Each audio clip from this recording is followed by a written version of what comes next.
Today, we're diving into a new manhwa, 9 Dragons. The story begins in a village where many prisoners are being transported to jail. Our main character, Jint, is among them. We learn that Jint and his younger sister, Jina, have faced hardship their entire lives, losing their parents and struggling to survive. Now, they've lost their freedom and are imprisoned. In jail, 2 men approach Jina with ill intent.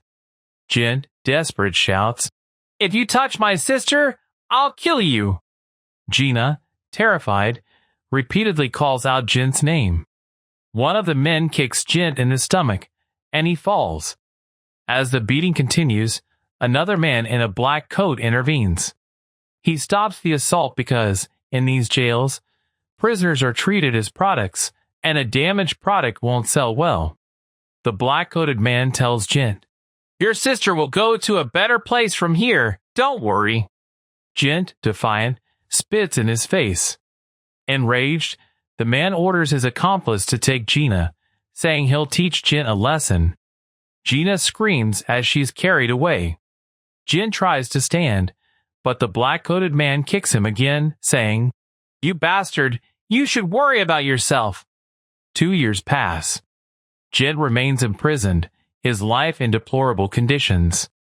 He has lost everything, even his sister, with only his life remaining. However, guards arrive, throwing water on him and saying he's rotting away and it's time to settle this, meaning to end his life. As Jin awaits his demise, he hears a commotion outside. The prison is under attack, and it's clear one person is responsible. Suddenly, Shin Kim appears, approaching Jint and asking, "Hey, are you still alive? Get up and come with me." It turns out Shin didn't come specifically to save Jint. He was training with his master nearby and came to the prison to test his fighting skills. In doing so, he inadvertently saved Jint. Shin takes Jint to his master, and Jint begins training, something good happening to him for perhaps the first time in his life. Things go well with Shin and his master, but one day Shin leaves. Later, Jin encounters Shin in town, discovering that Shin has become a professional assassin. They meet again in an arena where people have come to watch them fight. Jin asks Shin, "Why did you become an assassin?" Shin replies, "To get what I need." Jin questions him further. "What can you gain by becoming an assassin? Your life has been taken from you. Your actions here determine what will happen to you, and your actions will come back to haunt you. But if what you truly want is important to you, then you can take the risk. If that thing is important to you, you can even become an assassin." With that, Shin leaves. Jint, realizing the implications, understands that if he wants to get his sister back, he must become strong. He must become an assassin. He tries fighting some guys, but they beat him. Yet, something within Jint has changed. He can't back down. He continues training with Shin's master, determined to regain what was taken from him. He's willing to face hell to achieve this. A person who has lost everything has nothing to lose in the pursuit of strength. For a year, Jint works as an assistant for 2 individuals, a man and a woman named Madame Lisa, a contact broker who provides hope to those who need it. Jint has become a formidable assassin in this year, earning him the codename Kopo. The scene shifts a year later. Jint arrives at the very prison where he was held. Unlike Shin, Jint finds the guards alive and ready to confront him. Jint enters, having already completed 25% of his mission. Now, it's time for the man who tortured him and kidnapped his sister. Jint, his shoes bloody, walks with purpose towards the man. The man, surprised, asks, "Who are you?" Jint smiles. "You don't remember? What a shame." The man, seeing Jint's eyes, finally remembers. "It's the same guy from jail a few years ago." Jint asks, "You recognize me? Then tell me, where's my sister?" The man stammers, "Your sister? Are you talking about that albino girl? It's been a while. How would I remember? An albino girl is fair-skinned with gray or white hair. Jint twists the man's arm and kicks him, then leans in. You don't understand? Are you waiting for me to finish you? The man in fear tries to speak. Jint cuts his nose with a knife. Tell me clearly, or I'll cut your throat. The man, terrified, whispers, Hong Kong, but can't say more.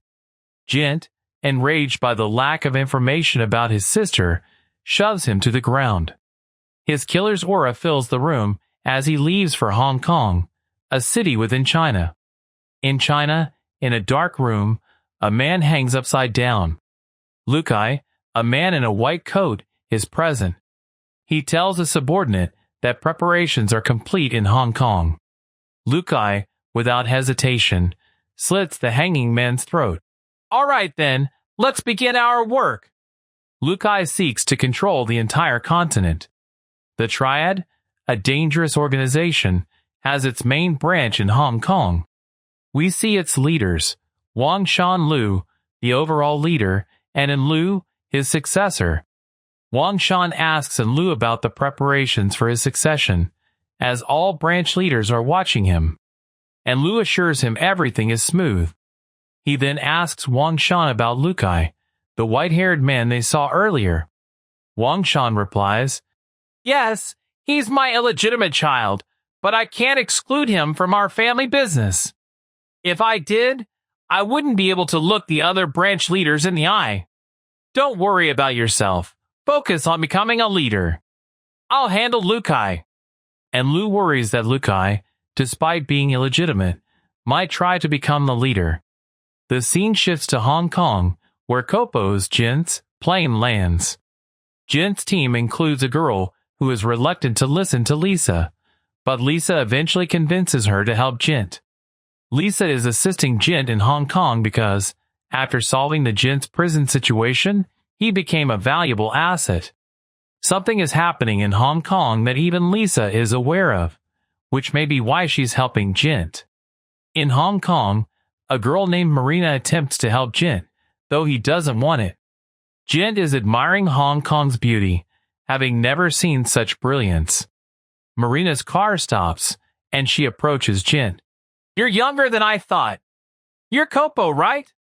Marina, also known as Poison Toad, takes Jint in her car. In the car, Marina tells Jint, I've heard you're here to find your sister. Is that right? I'm not much help with personal matters. Jint replies, Yes, it's good that you know the way. Marina says, Lisa may have told you that the situation in Hong Kong isn't good. Hasn't Lisa told you anything? You really don't know anything? I told you, yes, I haven't told you. What do you mean the situation here isn't good? Okay, I'll tell you. You must have heard of the Triad? Their main branch is in Hong Kong, and they rule the whole city. The Triad boss is retiring soon and wants to make his son the next head. In simple words, the situation right now is very bad. I want to tell you not to get involved in other people's affairs. By getting involved, you could cause problems for us. Don't get us into trouble because of you. Jint responds, Okay, I understand. But where are we going? Marina says, I told you I won't help you find your sister. I want to introduce you to a broker here in Hong Kong who moves information. His name is Jing Jao. Jint is confused. You're introducing me to someone, but I thought you weren't going to help me personally. Is it true, or is there something else? Marina clarifies. Don't misunderstand me. I just want your matter to be resolved quickly so we can leave Hong Kong. Should I trust the person you're introducing me to? I don't know if you can trust him or not. I've done what I can for you. You'll have to figure the rest out yourself. Jint says, Come on, don't be so arrogant. You're really helping me. Please accept my favor. Okay, I'll leave. Marina drives away, telling Jint, Remember one more thing. This is not Russia. This is Hong Kong. Jint enters a club or bar and sees a man, Jing Jao, surrounded by 5 or 6 men. One of them holds his collar. "Are you spying on us?" "Who sent you?" Jing Jao replies. "I told you. I just pass on information and nothing else." Jin approaches. "Hey, your name is Jing Jao, right?" Jing Jao, in a difficult situation, confirms. "Yes, my name is Jing Jao." "Who are you? Why are you asking about me?" Jin explains. "Marina said you could help me somehow." Jing Jao replies. "I can help you, but you can see my situation. I'm having a problem, so we'll meet later." Jin persists.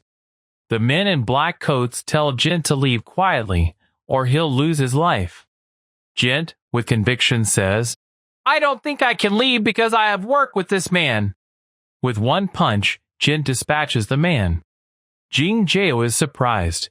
Jin, with one hand still in his pocket, pulls out a knife with the other and cuts the man's waist, killing him. Jin approaches Jing Jao, who is still being held. "Sorry, but I'm in a hurry anyway. I thought the guy holding me was gone." Jin approached Jing Jao, who was being arrested. "Sorry," Jin said, "but I'm in a hurry." Jing Jao looked at Jin and, realizing he had just killed a man, thought, he's no ordinary person. Then, the man in black asked Jin, "Who are you?" Jin didn't elaborate. "We already told you," he replied. "We have business with him." The man in black remained unmoved, continuing to arrest Jing Jao. Jin spoke again, his voice cutting through the tension. "For someone about to die, you sure talk a lot. It doesn't matter what's happening," the man in black countered. "If you don't want to watch him die, why not call it a day?" Jing Jao was truly terrified by the man in black's words, especially with the knife still lodged in his throat. He turned to Jint. "Yeah, friend. I don't know what's happening, but can't it wait until another day?" Jin was quiet for a moment. "Yeah, another day works, I guess," he finally said. "Can't you hear? I already said I'm in a hurry."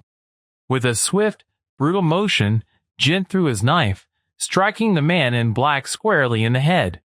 Jin's face was splattered with blood. "I already told you I'm in a hurry, didn't I?" he repeated. Jing Jao was shocked, witnessing Jin's cruelty firsthand. The scene cut to outside the club, where Jin and Jing Jao were now talking. "Huh?" Jing Jao said to Jin. "I heard about you. A Russian hitman, right? I knew you were a hitman, but I didn't think you'd be this reckless." "What?" Jin asked. Jing Jao continued. "The 2 guys you killed? They were probably Triad members." Jin was clearly confused about the Triad. Jing Jao explained. "No one in Hong Kong dares to mess with the Triad. I don't know how things work in Russia, but here you should be more careful. Marina told me not to get tangled up with the Triad," Jin admitted, "but I messed up from the start." "Don't worry," Jing Jao said. "Since you saved me, I'll deal with it for you for free." "So this person you're looking for, were they sold to Hong Kong?" "Yes," Jin confirmed. "Around 5 years ago. She's albino, probably around 20 now." "What's your relationship?" Jing Jao probed. "A lover? Doesn't matter," Jin replied curtly. "Can you find her?" It won't be easy," Jing Jao mused. "But the age and unique features do help. It's not impossible." "All right, let's start searching." After their conversation, Jing Jao called taxi. "What about the payment?" Jin asked Jing Jao. Jing Jao looked at Jint, a thought crossing his mind.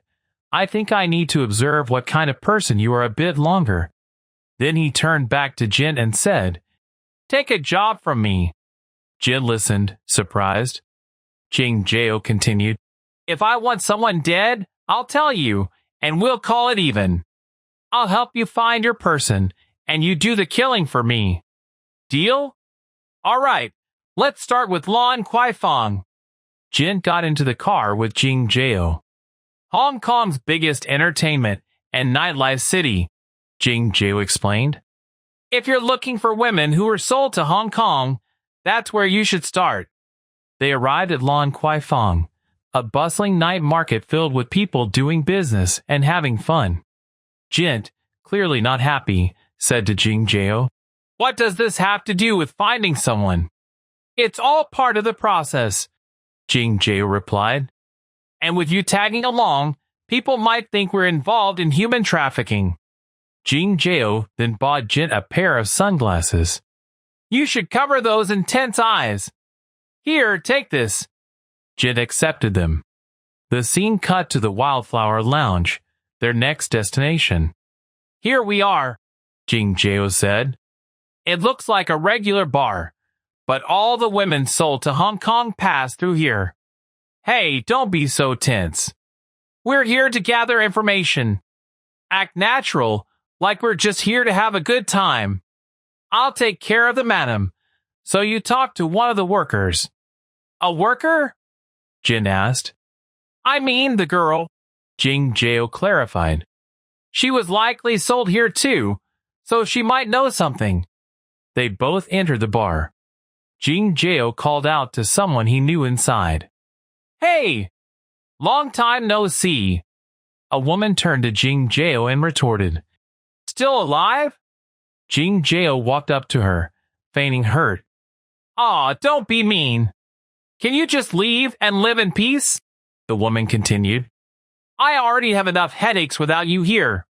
"That's hurtful, really," Jing Jao replied. "We came here to buy a lot of drinks." "Really?" the girl said, surprised. "And give my friend the prettiest girl you've got," Jing Jao added. "Why don't you take your hands off me before you talk?" the girl snapped. "Aw, why the cold shoulder?" Jing Jao said, then made a gesture to Jint. Jint sat down, observing the crowd in the bar, and thought, so this is where they're brought. A moment later, a beautiful woman named Choi Hong approached Jint with a bottle of wine. She sat down next to him and purred. "What a cute guy we've got here." Jint, too shy to say anything, remembered Jing Jao's words. "Act like you're just here for fun and gather information naturally." He thought to himself, why the unnecessary concern? "You don't look so well," Choi Hong observed. Jint replied hesitantly. "Aw, no. It's just, feeling uncomfortable, sweetie?" Choi Hong asked. Jint, still shy, managed. "It's just, you're a bit too close." "Want me to help you relax, sweetie?" Choi Hong asked, making Jint even more nervous. Later, the story cut to outside. Many luxury cars were parked there, accompanied by undercover officers. A man emerged, receiving a respectful welcome. A large man, full of power, stepped out of a luxury car. This was Fariong, Triad executive, Guangzhou branch, a dimly lit, slightly smoky club. Music, a mix of local pop and something more Western, thumped softly in the background. Jing Jao sits at a small, cluttered table, facing a woman. The air is thick with the scent of cheap liquor and lingering perfume. "Girl," her voice a low, challenging murmur over the music, "you didn't just come to help me sell alcohol, Jing Jao. What's your real point?" Jing Jao, leaning in slightly, his voice calm despite the thumping beat. "Do you still accept new female workers these days?" Girl, her eyes narrow, a flash of annoyance. "What? I've told you several times that I gave up that kind of business a long time ago." Jing Jao, a knowing smirk plays on his lips. "Recently, it seemed like it started again though." Girl, sighs, runs a hand through her hair, clearly exasperated. "Look, I don't know. Don't ask me since I'm not the owner anymore." Jing Jao, "What? It's been a while. Then who's the owner now?" Girl, a dismissive wave of her hand. "You'll know if I tell you? Anyway, you know that. Are you done with your business? Then I'll get up now." She starts to push her chair back, but Jing Jao's next words freeze her. "Jing Jao, I'm looking for a woman." She was sold to Hong Kong about 5 years ago. An albino who was about 15 years old at that time. Well, does anything come to mind? The energy in the club, previously a dull thrum, seems to fade. The girl's face, usually composed, tightens almost imperceptibly. Girl, her voice barely a whisper, it's too late. The new owner disposed of all the records here. Jing Jao, his gaze piercing, you said you quit, but this is the last one, so please help. Girl, exhale sharply, a hint of frustration, ugh, you're really being difficult. While running the business, there was only one albino child who came in, but I suddenly remember sending her back because she was terribly disobedient. She shakes her head, a grimace on her face. Girl, you're out of luck. Right. If she had stayed here quietly, there are always people looking for them, you know. Jing Jao, his eyes glint, you mean the friend outside? Girl, that's right. Jing Jao, what's his relationship with her?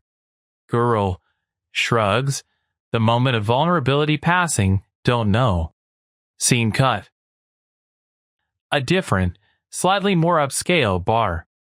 Jazz music plays softly. Jin sits at a polished wooden bar, a drink in his hand, listening to Choi Hong. Choi Hong takes a sip of his beer, so that's how I ended up here.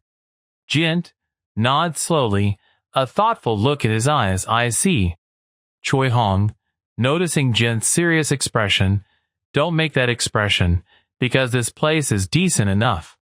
Jint, his gaze drifting, a faint smile on his lips, a decent place. Jint thinks, if Jina were still around, she would have been about the same age. Just then, the bar door swings open, and Jing Jao enters. His eyes quickly scan the room, landing on Jint and Choi Hong.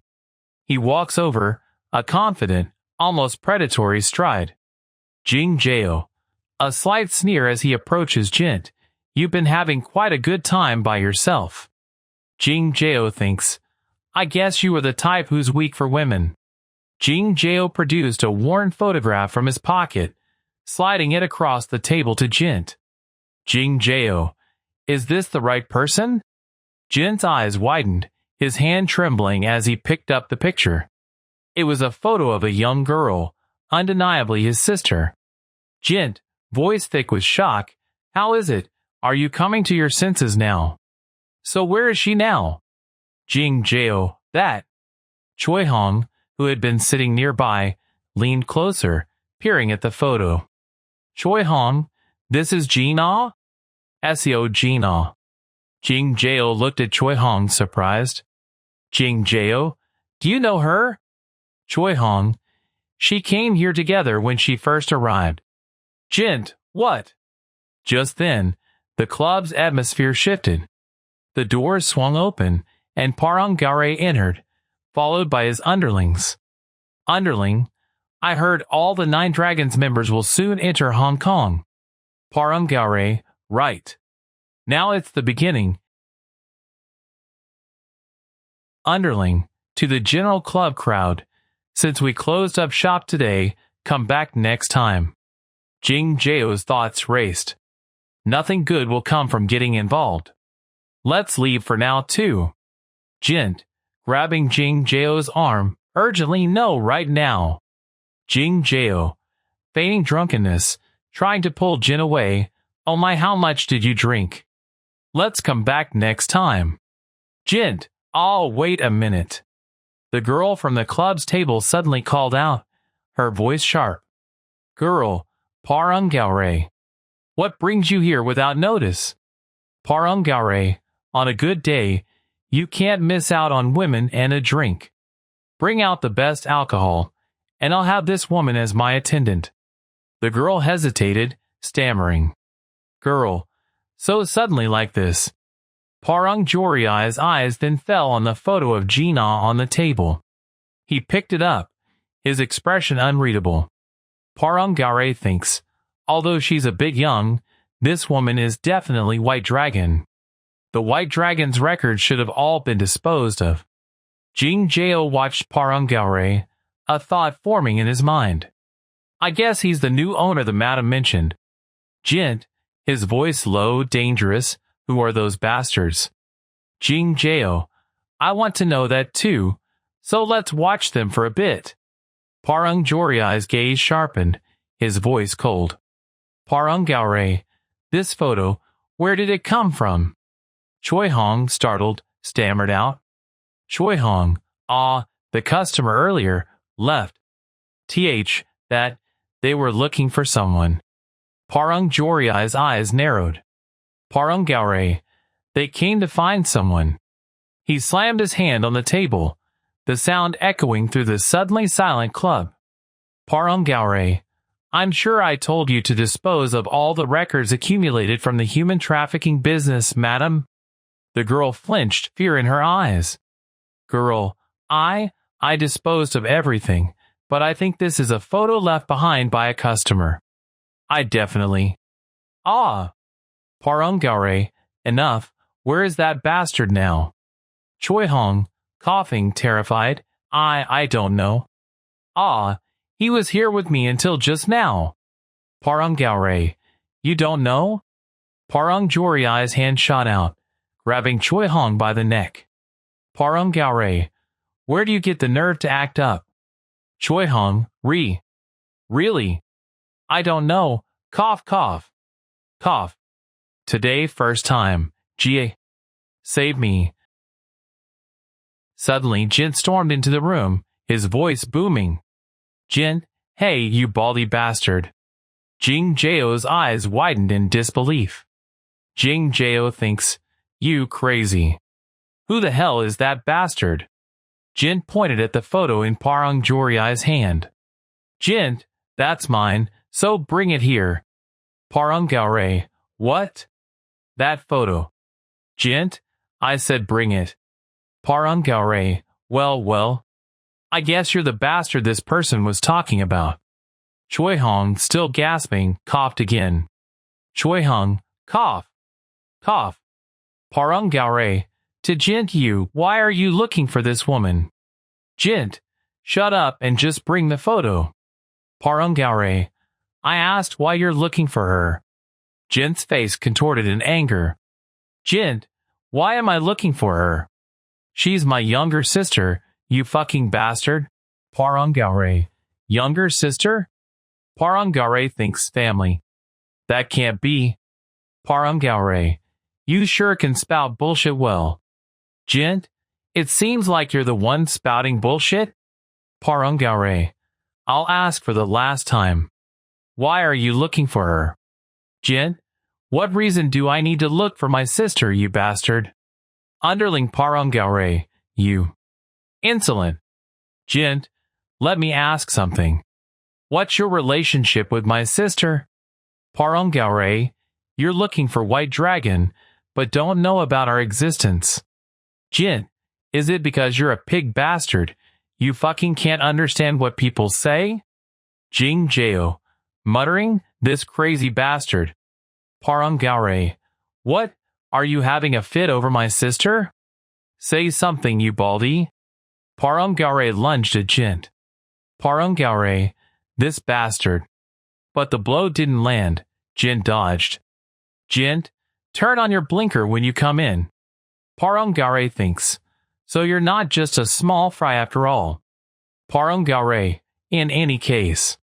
I'll have to tear that insolent mouth of yours first. Jint, why does this pig bastard keep winking? Parung Gaore and Jint were about to fight when Parung Gaore's phone rang. He looked at the caller ID, Mr. Mariong. Parung Gaore thinks, damn, the timing is uncanny. Parung Gaore, into phone, it's me. Parung Gaore looked at Jint. Parung Gaore, I see. Then, to an underling. Parung Gaore, just keep him alive. Parung Gaore began to walk out from Jint. As he left the room, he spoke into the phone. Parung Gaore, he's not someone to deal with carelessly, so don't let your guard down. After he was gone, Parung Gaore's underlings got out their knives. There were 6 or 7 of them. Jint, Isn't this guy a total thug bastard? Parang Gaore continued talking on his phone, walking out of the room. Parang Gaore, it seems there's been a disruption in our work. Scene cut. Scene. A new person talking on the phone with Parang Gaore. Person in phone. There's a guy looking for White Dragon. Is it one guy or multiple guys? Parang Gaore, don't know yet. He had White Dragon's photo. Jing Jao listened in, hearing them talk about White Dragon. Jing Jao thinks, is he talking about that guy's sister? By the way, for someone who's just looking for his sister, he's making this into too big of a deal. Scene cut. Scene. Jint and Parang Gaore's underlings were about to start fighting. Jint, what are you doing? Bring it on, you bastard. Jing Jao thinks, even though he's drunk, he's a guy whose brakes are completely broken. Suddenly, the match between Jint and Parang Gaore's underlings began. Jint easily defeated Parang Gaore's underlings with his skill. Even though the enemy had many members, Jint killed all of them, just only one. Jint was fast, skillful, energetic, and had a strong heart to help his sister Jina. It wasn't just a quick scene of enemy death. Underling Parang Gaore thinks, Jint, what kind of monster is this? Jint continued to defeat the enemies, leaving them scared. No one could fight him.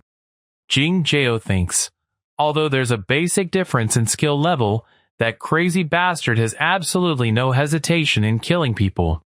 So that's why there can only be such an overwhelming difference. Is this what they call a killer? Jint stood over a dying Parang Gaore underling. Jint, who are you guys? Parang Gaore underling, this dog-like. Jint, that's not an answer. Jing Jao continued to think about Jint.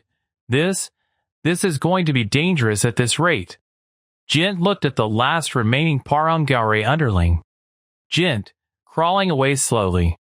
Now only you're left. Parang Gaore underling, fuck. Spare me. Jint, trying to save yourself without loyalty? As expected, I'll have to ask that pig bastard. Jint killed all of Parang Gaore's underlings. Then he walked towards Parang Gaore. Even though Jing Jao called him, Jint didn't listen. Parang Gaore, talking on the phone. First, I'll go that way. Jint, calling out, yo. Parang Gaore turned back to Jint. Jint, where are you going without finishing our conversation, you pig bastard? Parang Gaore, you. How? Jint, your underlings are all dead. Why are you even asking? Jing Jao, standing behind Jint, thought to himself. Jing Jao thinks, you're saying everyone was defeated? And moreover, what's with that guy? Jint, but still the phone call isn't finished. Parang Gaore, seems like I'm tangled up with a rather troublesome guy. Jint, is that your lover? Should I wait longer? Parang Gaore, I'll contact you after I deal with this. The person on the phone spoke. Person in phone, a troublesome guy? Could it be Yushu Jijing? Jint, is it finally over? I have many things to ask you. Parang Gaore thinks, this person managed to handle everything in such a short time. Not someone to be taken lightly. Parang Gaore, though it's unfortunate, you won't be able to hear the answer. Jint, I see. Then shall we first hear the sound of a pig being slaughtered? Jint moved to attack Parang Gaore first. He used a knife to stab him, but Parang Gaore managed to escape the strike. Jint, for a pig bastard, aren't you quite agile? Jint struck again, his knife hitting Parang Gaore's hand. Jint, how about this? Parang Gaore thinks, an irregular attack based on quick mobility, it would be difficult without seeing blood. Parang Gaore attacked Jint, but Jint still escaped and moved very fast. He attacked Parang Gaore, who blocked several blows, but was seriously injured. Parang Gaore, you look exactly like a rat bastard. Jint thinks, you're advancing while blocking? What incredible endurance. At this rate, it'll take more than half a day. I will end this one shot. Jint ran in and stabbed Parangare again. Then he stabbed Parangare in the neck with a knife. But the wound was not fatal. Parangare grabbed Jint's hand and pushed him into a nearby car, causing Jint to fall down. Jing Jao, watching Jint and Parangare fight, thought, Jing Jao thinks, you're tough. And even using a strategy that utilizes tremendous endurance. Though it seemed like you were allowing one-sided attacks, you were avoiding fatal blows while making your opponent impatient, deliberately leaving vital points open to wait for that moment. An opponent who can endure against a swordsman aiming for one decisive blow is that tattoo. The Triad?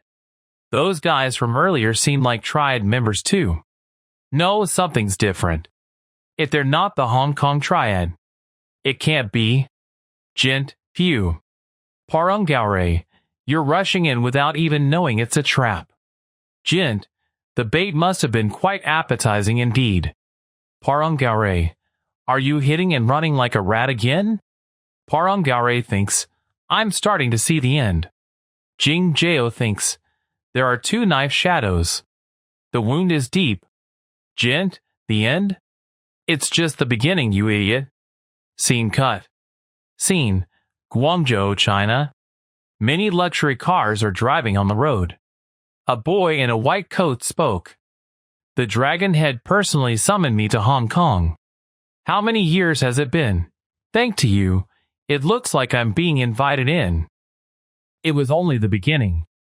Jint's knife, already stained with blood, gleamed menacingly. You idiot! Jint snarled, his voice cutting through the air.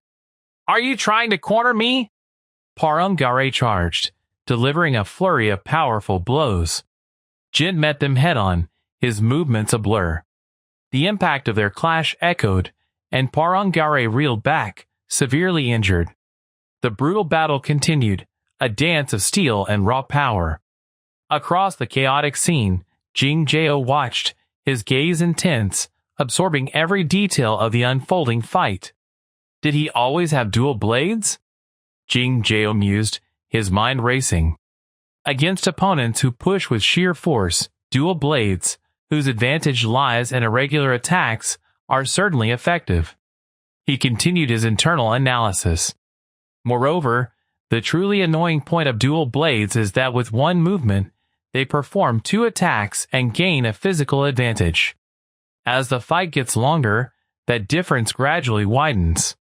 Jint, seizing a momentary opening, taunted his opponent. You have pride despite your appearance, right? Jing Jao's thoughts returned to the combatants. However, it's a weapon that's as difficult to handle. He observed Jint's fluid, almost effortless movements. Yet, that guy is handling the blades as if they were his own limbs. In other words, his combat sense and skill in operation are on a completely different level. That person's level is also quite high, but... Jing Jao's thoughts continued. Such dual blade technique accompanied by that kind of body technique, it's too much. Jint moved swiftly, bringing his knife to Parangari's neck. You pig bastard! Now try blabbering a bit. What kind of relationship do you have with my younger sister? A look of disbelief crossed Parangari's face. This absurd. Jint pressed the blade closer. Hey, before you die, say it and then die. Jing Jao finally spoke, his voice calm amidst the tension. These guys, it seems they're mainland Triad. What? Jint exclaimed, startled by the unexpected revelation. He wasn't just a simple onlooker? Parangare thought, his eyes widening slightly. Isn't that so? Jing Jao replied, a knowing tone in his voice. I thought I'd die like a dog, Parangare mused, but I'm gonna cause chaos before I go. Funny? Jint questioned, sensing a shift in Parangari's demeanor. Regrettable, but it seems my role ends here. This bastard deliberately. Parangari's thoughts trailed off as Jint, without hesitation, ended his life. Parangare was dead, but Jint still had no concrete news about his sister. Jing Jao stepped forward, his expression grave. If they're going this far, it seems your younger sister is deeply entangled with some nasty people. We've gotten a lot of unexpected information. There's a high chance she is still alive. He gestured vaguely at the scene. I'll dig into these documents, so why don't you go relax at a sauna or something for now? I feel like things will get really bad if I don't clean up here first. I'll contact you again soon. Jint nodded, a grim resolve on his face. He turned and walked away, disappearing into the shadows, waiting for Jing Jao's next call. Hong Kong Triad headquarters. After Jint left, Jing Jao took a photo of Jina. Then the scene shifted dramatically to the bustling Hong Kong Triad headquarters. Inside a lavish office, two men were engaged in a heated discussion. The man in the blue shirt slammed his hand on the desk. Calling them to Hong Kong. What on earth are you thinking? The man in the red shirt, calmer but no less stern, replied, I told you I would take care of it. How? The blue-shirt man demanded. Are you going to kill them or something? The red-shirt man chuckled dryly. You really say anything, don't you? Faff. The blue-shirt man began, but was cut off. Stop, the red-shirt man commanded, a faint smile touching his lips. It's been a while since someone came so suddenly like this. Who is it? The blue-shirt man asked, looking towards the door. It's fine, it's Milin, the red-shirt man responded dismissively. Directly under Dragon Head, the blue-shirt man murmured, surprised. A voice from behind the closed door spoke. I'll come back when you're alone. Soon, the child who will inherit the Dragon Head position, so it's fine. Come in, the red-shirt man announced. The door opened, and a man stepped in, bowing respectfully to the man in the red shirt. I, Milin Zhou Xing, greet Dragon Head. Chapter 8. The Nine Dragons. Hong Kong Triad headquarters. Milin Zhou Xing continued, his voice calm and precise. The thing you told me to look into the other day.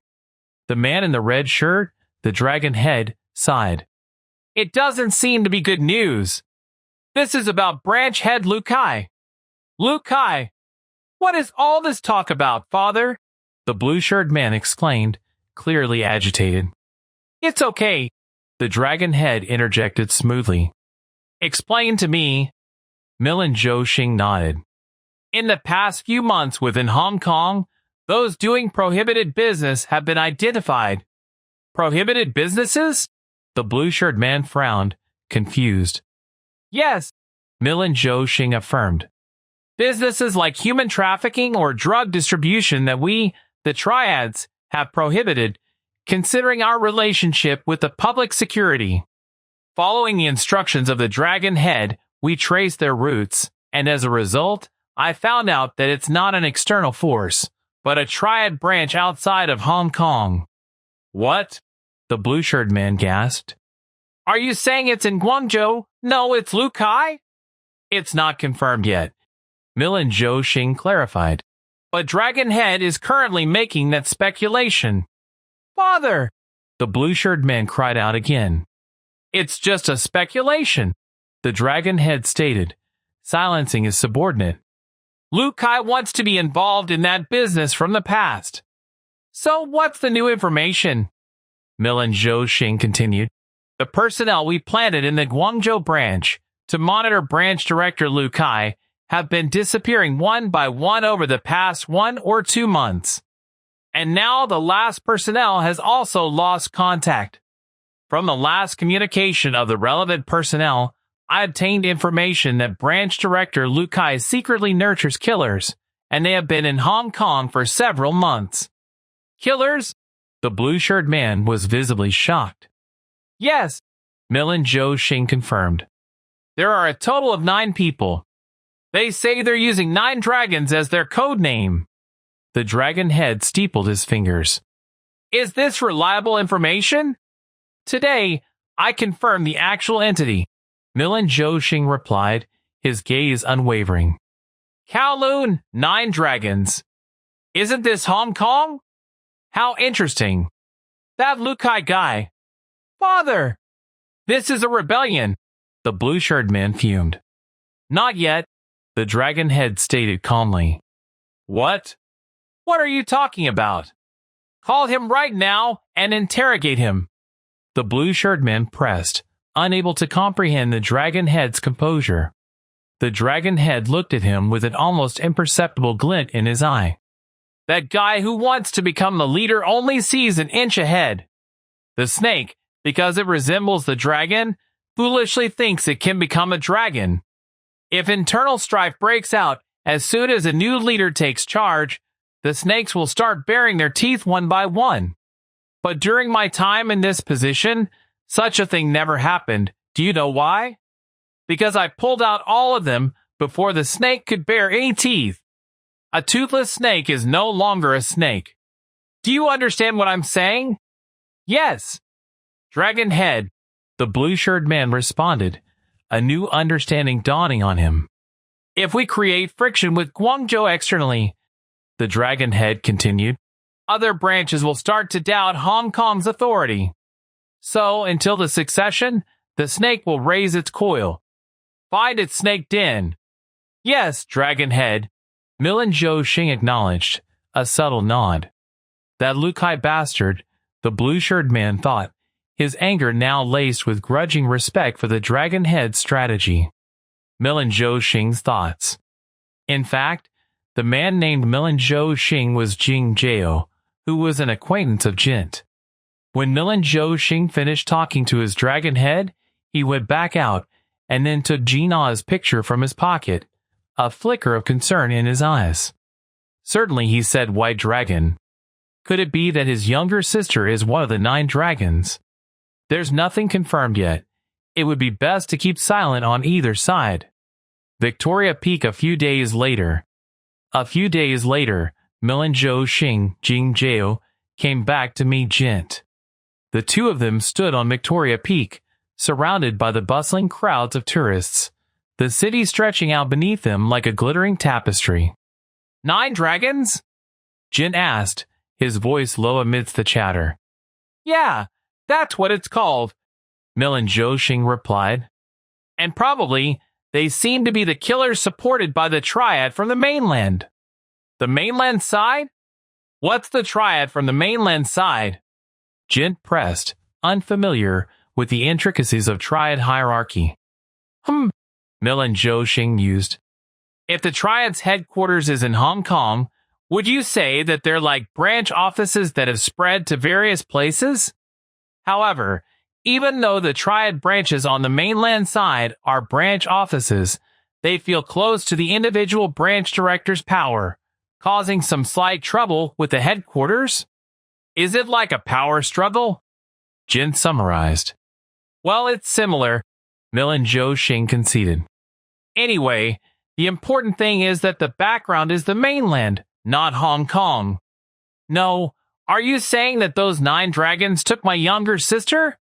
Jint's voice held a desperate edge. That's not certain, but... Milin Xing paused. It's clear that they have some clues. Jint clenched his fists. In other words, we have no choice but to chase after those 9 dragons guys. That's right, Milin Xing confirmed, pulling out a burner phone.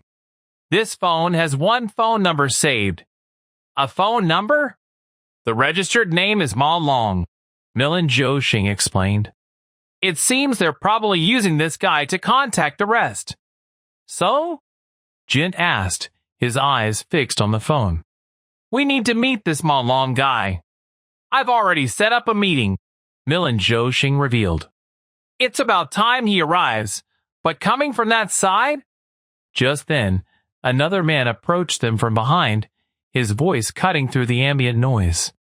What kind of guy is causing a commotion by calling all the way to the top of Hong Kong? Milin Xing looked towards the approaching man, a subtle tension in his posture. Looks like he's here. The man was the blue dragon, Zhao Qian, one of the 9 dragons. He looked Jint and Milin Xing up and down, a smirk playing on his lips. There won't be any need for warming up. Jint and Milin Xing watched as Zhao Qian walked around them, assessing his surroundings. Is that guy Demon Dragon? Jint murmured, his eyes narrowed. No, Milin Xing replied, keeping his voice low. He probably didn't come in person. Even if he did, there's no way to confirm if it's really him. Right now, for us, whether he's Demon Dragon or not is less important than the fact that he is from the other side. So what are we going to do now? Jin asked, looking at Milin Xing. Milin Xing gestured around them. Here, Victoria Peak is one of the highest observation points in Hong Kong. That's why many tourists visit here every year. They either take that peak tram or walk up. The same goes for when we go back. There are only 2 routes. We have no choice but to move along a limited path with an unspecified number of people? Jin deduced. Yeah, it's perfect for tailing, Milin Xing confirmed. But didn't you say you had an appointment? Jin questioned. That guy is waiting, right? We'll wait too. What? Jin asked, confused by Milin Xing's sudden shift in strategy. What would a snake that failed its hunt do? Milin Xing explained, his gaze fixed on Zhao Kansas. Since it came up empty-handed, won't it return to its snake den? We'll quietly follow that snake and just follow it back to its den. Zhao Qian's thoughts. Zhao Qian glanced at his watch, a frown creasing his brow. He was thinking of the words spoken by Lustful Dragon, Black Dragon, and the leader of the 9 dragons, Demon Dragon, earlier. Is that why? Lustful Dragon had asked. But I don't see Azure Dragon and Wave Dragon, Black Dragon noted, reviewing a report.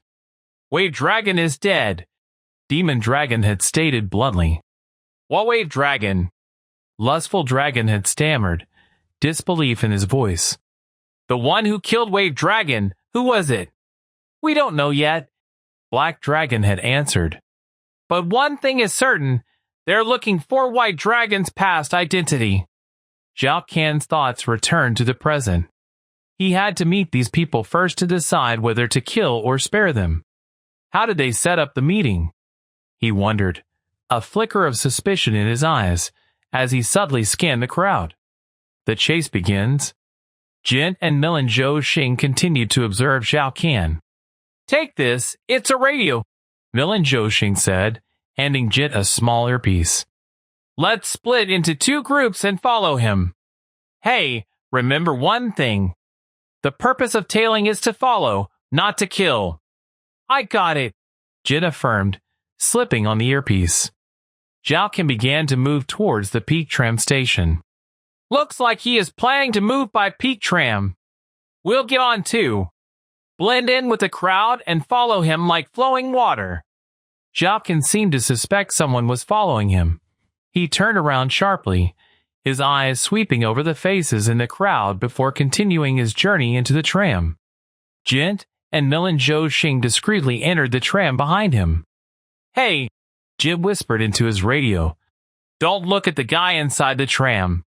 Now that we're seated, let's just casually look at the scenery while we ride. A moment later, Milin Xing's eyes narrowed. He noticed 2 strange and suspicious men enter the tram, their gazes too intent, too deliberate. What? Who are they?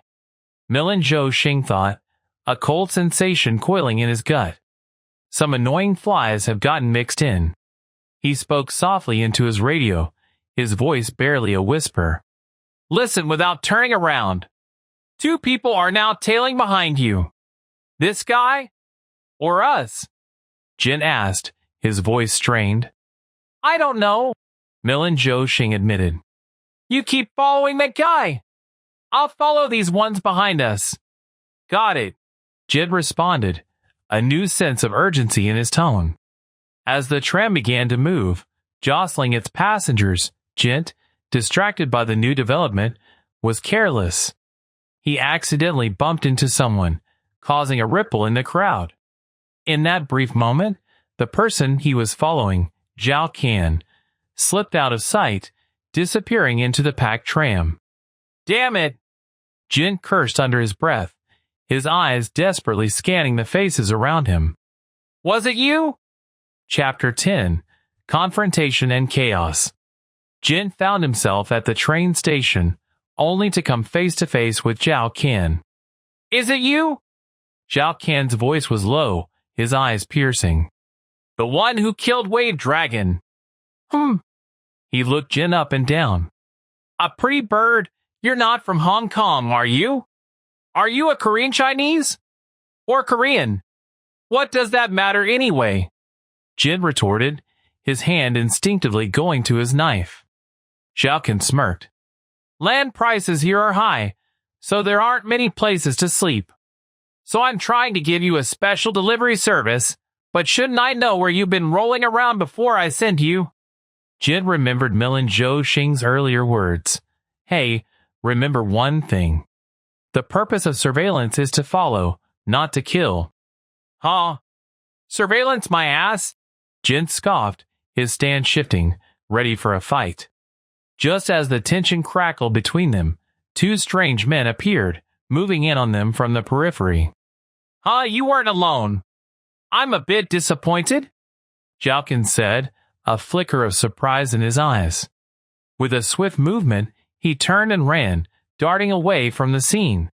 The man Jin had been following, the one who had slipped away in the tram, also gave chase to Zhao Qian's Milin Zhou Xing, in turn, pursued them, only to be confronted by a woman who suddenly blocked his path. It was the lustful dragon. Damn it! What's going on here? She snarled. Hey! What's going on? Milin Zhou Xing yelled into his radio to Jint. What do you mean, what's going on? I'm chasing like crazy. Jint yelled back, still in pursuit of Zhao Qian. No, what did that guy say? Zhao Qian called back to Jint, running alongside him. I don't know. He was asking if I killed someone called Wave Dragon. Jint replied, breathless. That guy was Wave Dragon, Zhao Qian thought, connecting the dots. Looks like we screwed up the surveillance. What's next? What choice do we have? Zhao Qian shouted to Jint. We have to catch him and make him talk. After a short, intense sprint, Zhao Qian suddenly stopped. You're pretty good, huh? He said to Jint, catching his breath. Shut up, Jint replied, equally winded. The game of tag ends here. Just as the two were about to resume their fight, two more strange-looking men dropped down from above, attacking them both. What? Weren't you on the same side? Zhao Qian asked Jint, dodging a blow. That's what I think it should be saying. Jint responded, fending off an attacker. The fight between the four individuals was about to ignite into full chaos when Milin Zhou Xing suddenly ran up, shouting, Hey! This is totally a mess, Zhao Qian muttered. With a shared glance, he and Jint continued running, escaping from the two new attackers. The chase continued, Jint and Zhao Qian now allies by circumstance, fleeing from an unknown threat. Hey, Zhao Qian, Jint gasped as they ran. Weren't you supposed to go home? Cut the bullshit, and I have something to ask you. Shall we talk? Jint demanded, despite their precarious situation. Oh yeah, that's good, Zhao Qian agreed. I also have some things to verify. However, I'd like to avoid boring talk. This is more my style. Why is it that this guy and that guy, they don't understand when you try to talk? Jint grumbled, referring to the assailants. Zhao Qian grinned, pulling a weapon. Oh, a knife wielder? Xing Hui. Nice to meet you.